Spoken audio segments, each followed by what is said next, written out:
Hello' everyone, নতুন এটা ভিডিঅ'লৈ আপোনালোক সকলোকে স্বাগতম জনাইছোঁ। আজি মই লৈ আহিছোঁ জলকীয়াৰ আচাৰৰ ৰেচিপি এটা। আপোনালোকে বনাই চাব আৰু কেনেকুৱা পায় মোক জনাবলৈ নাপাহৰিব। তাৰ কাৰণে প্ৰথমতে মই জলকীয়া আৰু কেইফুটামান নহৰু ধুনীয়াকৈ কাটি এটা ৰ'দত শুকুৱাই ল'লোঁ। তাৰপিছতে এয়া মছলাখিনিৰ কাৰণে মই ৰেডি কৰি আছোঁ। সৰিয়হখিনি ধুই মই অকণ ৰ'দত শুকুৱাই লৈছিলোঁ। তাৰ লগতে দিছোঁ ধনিয়া গুটি, জিৰা গুটি আৰু পাঁচফোৰণ। সেইখিনি অলপ গৰম কৰি লৈ ঠাণ্ডা হ'বলৈ দিলোঁ। তাৰপিছতে এয়া মিক্সি বাতিটোত লৈ লগতে মই শুকুৱাই থোৱা জলকীয়া আৰু নহৰু কেইফুটামানো লৈ লৈছোঁ।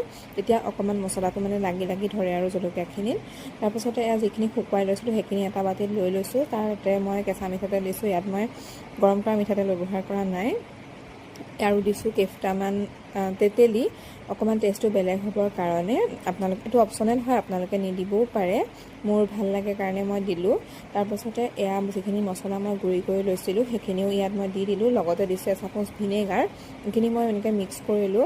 কিন্তু মোৰ মিক্স কৰোঁতে অকণমান তেল কম হোৱা যেন লাগিলে, তাৰ কাৰণে মই আকৌ অকণমান তেল দি দিলোঁ। আৰু ইয়াতে মই নিমখো দিছোঁ, সেইটো মই ক'বলৈ পাহৰিয়ে গ'লোঁ। ভিডিঅ'টো আপোনালোকে হয়তো দেখিছে। আপোনালোকে নিমখ আৰু তেলৰ পৰিমাণ বা মছলাৰ পৰিমাণো আপোনালোকৰ যিমানখিনি জলকীয়া আৰু নহৰু দিয়ে সেইটো অনুপাতে দিব। তেতিয়া টেষ্টটো ভাল হ'ব। জোখতকৈ বেছি তেলো দিব নালাগে। বেছি তেল হৈ গ'লেও ইমান বেছি ভাল নালাগে। গতিকে এনেকৈয়ে মই বনালোঁ। আপোনালোকে ট্ৰাই কৰি চাব আৰু কেনেকুৱা পায় মোক জনাবলৈ নাপাহৰিব। আজিলৈ আহিছোঁ, বাই বাই। নতুন এটা ভিডিঅ'ৰ সৈতে সোনকালে